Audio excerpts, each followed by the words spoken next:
المرة دي هتقولوا ايه؟ لابسة ضيق ولا واسع؟ شخص عاقل ولا لاسع؟ لا بجد الأمر شاسع، تلبس ايه وتعمل ايه؟ دي لسه طفلة.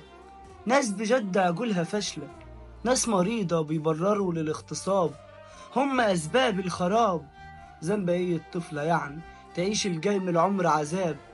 ابتعدت عن بلادنا الرحمة والإنسانية، والبشر سبحت ذئاب مؤذية، والغلابة ناس ضحية. ليه نعيش مرعوبين؟ لسه طفلة 8 سنين. ليه بقينا متحرشين؟ أنا نفسي الدولة تنهي على كل أنواع المجرمين. المرة دي هتقولوا إيه؟ لابسة ضيق ولا واسع؟ شخص عاقل ولا لاسع؟ لا بجد الأمر شاسع، تلبس إيه وتعمل إيه؟ دي لسه طفلة.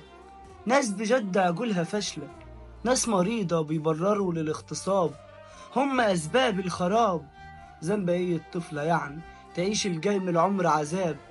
ابتعدت عن بلادنا الرحمة والإنسانية، والبشر سبحت ذئاب مؤذية، والغلابة ناس ضحية. ليه نعيش مرعوبين؟